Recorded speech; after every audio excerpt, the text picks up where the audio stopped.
day, everyone. I'm Teacher Zyren, and let us have fun while learning science. In our previous topic, we have discussed about microscope. Before we move on to our next topic, let us have first a short activity called picture reveal. A picture will flash on the screen and you have to identify what it is. Are you ready? Let's start.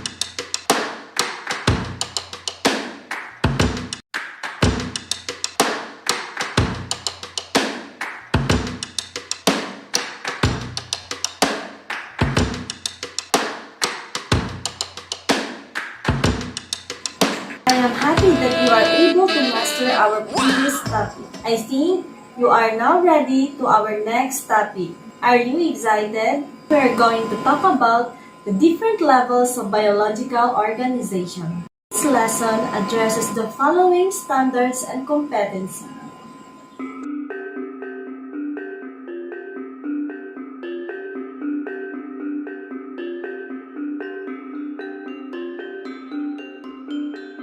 At the end of the lesson, you should be able to identify the different levels of biological organization.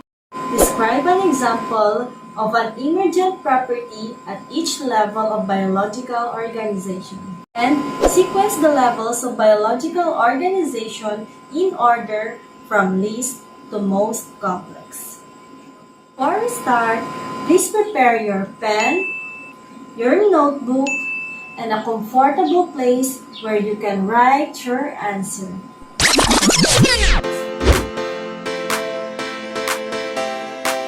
Have you ever wondered what makes up every living organism like us? Or how we coexist with other living organisms as well as those without life at all? To answer this, let us describe the different levels of biological organization.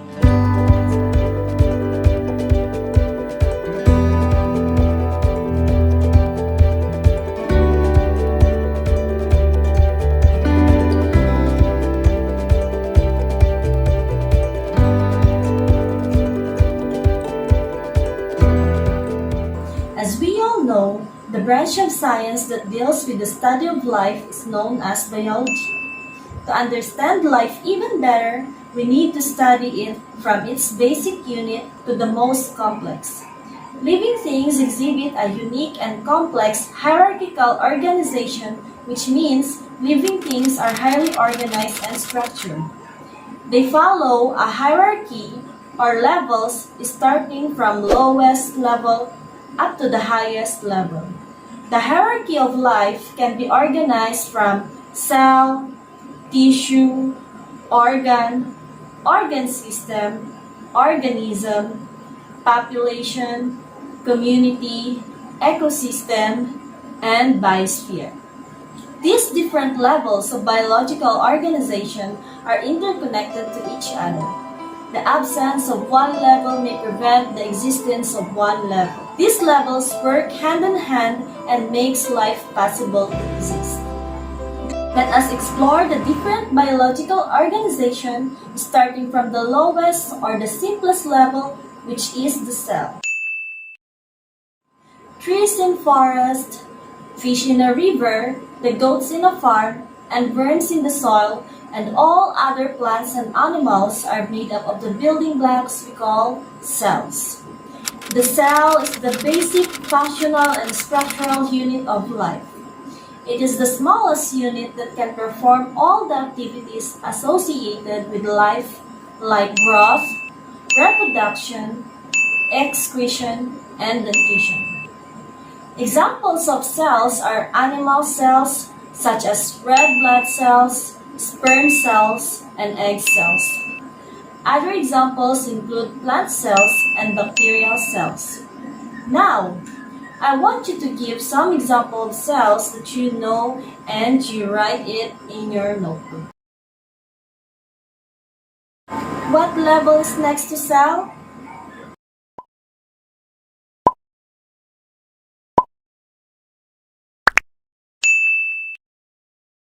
Very good.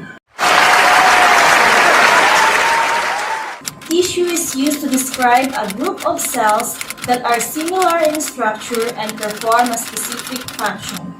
Animal tissues are organized into four broad categories based on structural and functional similarities. These categories are the following. Epithelial tissue. These are thin tissues that cover all exposed surfaces of the body.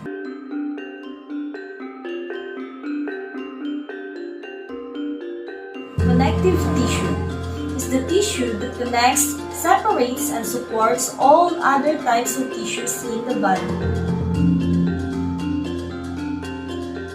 Muscle tissue is characterized by properties that allow movement.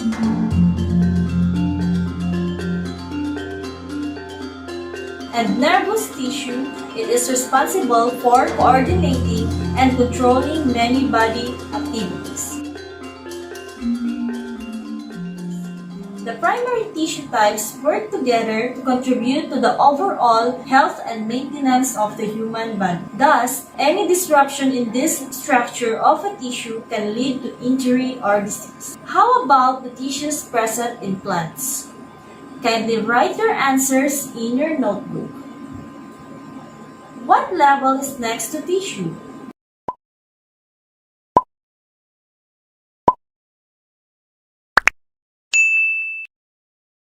Very good. The next level is organ. Organ is a group of tissues in a living organism that have adapted to perform a specific function. In plants, the primary organs are the stem, roots, and the leaf. As with animals, some examples of organs are brain, heart, lungs, and liver.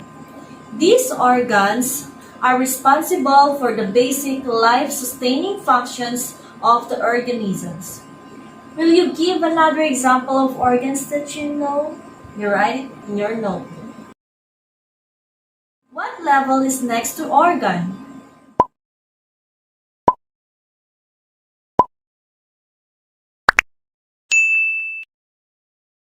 Very good.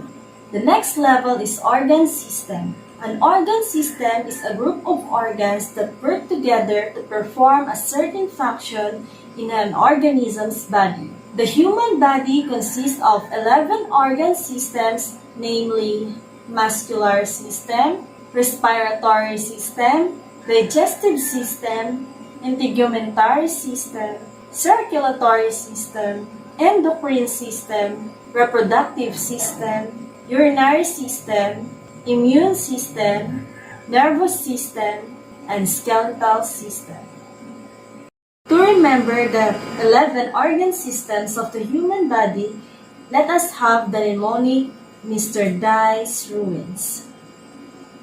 M for muscular, R for respiratory, D for digestive, I for integumentary, C for circulatory, E for endocrine, R for reproductive, U for urinary, I for immune, N for nervous, and S for skeletal.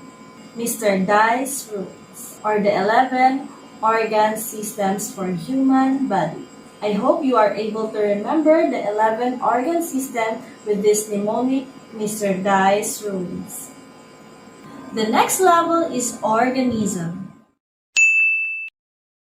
Organism refers to a living thing that has an organized structure, can react to stimuli, reproduce, grow, adapt, and maintain homeostasis. An organism would therefore be any animal, plant, fungus, protist, bacterium, or archaeon on Earth. These organisms may be classified in various ways. Are you an organism? Of course. In fact, human is the highest form of organism on Earth. What level is next to organisms?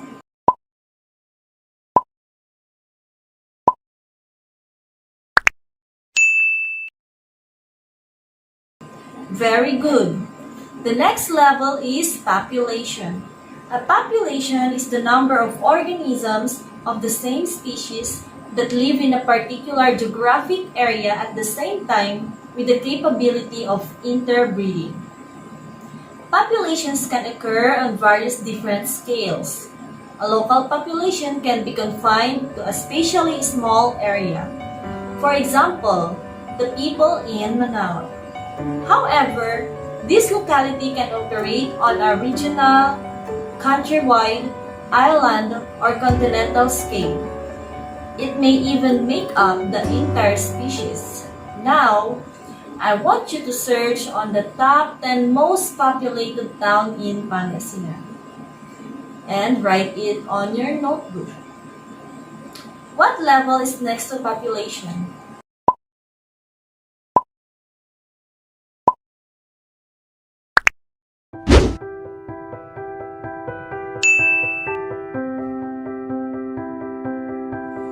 Very good.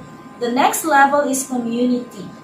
Community is a group of organisms in the same environment that interact with one another. Communities are not quite the same as population. That's because communities include many populations of different species. The picture shows an example of a community. It is made up of several species of fish. So what are the different species that can be found in your community? Write your answer in your notebook. What level is next to community?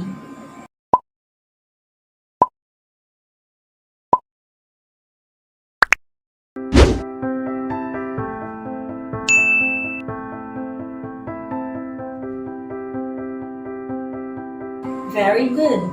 The next level is ecosystem. Ecosystem is a geographic area where plants, animals, and other organisms, as well as weather and landscapes, work together to form a bubble of life. Ecosystem contain biotic or the living parts, as well as abiotic factors or the non-living parts. Biotic factors include plants, animals, and other organisms. Abiotic factors include rocks, soil, temperature, and humidity. Will you give some example of biotic and abiotic factors that you know? Write it in your notebook. Did you know that every factor in an ecosystem depends on every other factor, either directly or indirectly? A change in temperature of an ecosystem will often affect what plants will grow there. For instance, animals that depend on plants for food and shelter will have to adapt to the changes, move to another ecosystem, or perish. Now we move on to the last level of biological organization. So, do you know what is the last level of biological organization?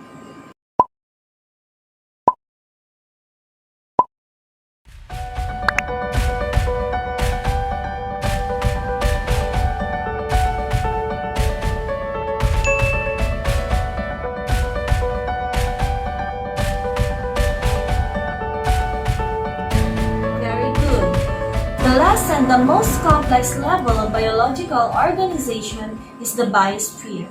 It is made up of the parts of Earth where life exists. The biosphere is sometimes thought of as one large ecosystem, a complex community of living and non-living things functioning as a single unit. The biosphere is described as having many ecosystems. People play an important role in maintaining the flow of energy in the biosphere. Sometimes, however, because of human activities, people disrupt the flow. The future of the biosphere will depend on how people interact with other living things within the zone of life.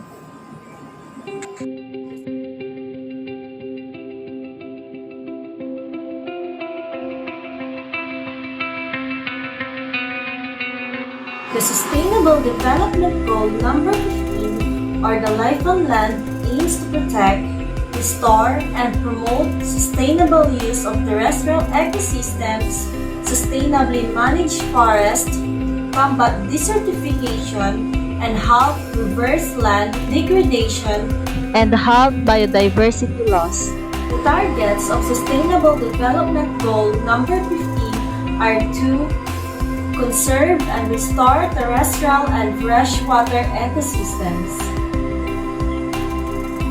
end deforestation and restore degraded forests, and protect biodiversity and natural habitats.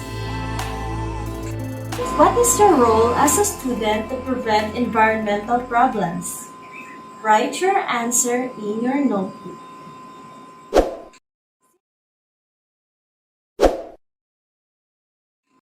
Since you already know the different levels of biological organization, here are the different pictures showing the different levels of biological organization. Let us try to sequence the levels of biological organization in order from least to most complex. Are you ready?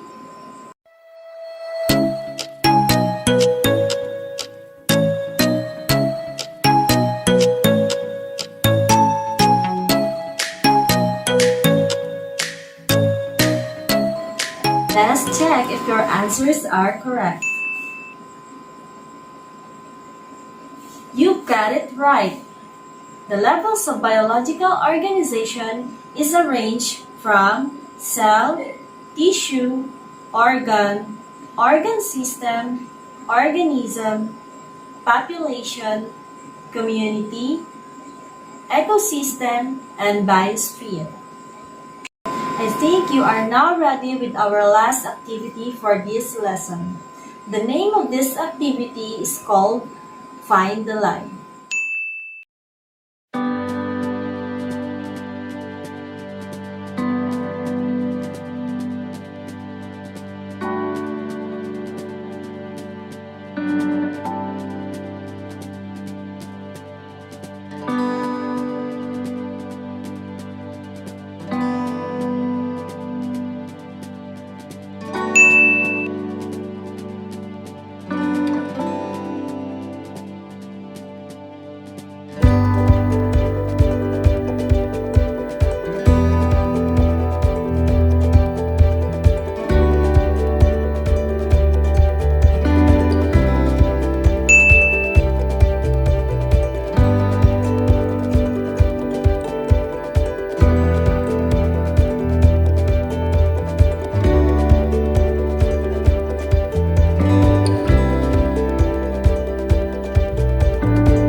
For your assignment, I want you to make your own song composition or rap song about the levels of biological organization and execute.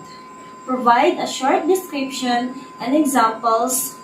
Open the link provided on your screen and watch the sample video on YouTube for your guidance. Submit your output to my Facebook Messenger, Zyren or to my email, zyrenmaycaranza@gmail.com. You are given 2 weeks to submit your output.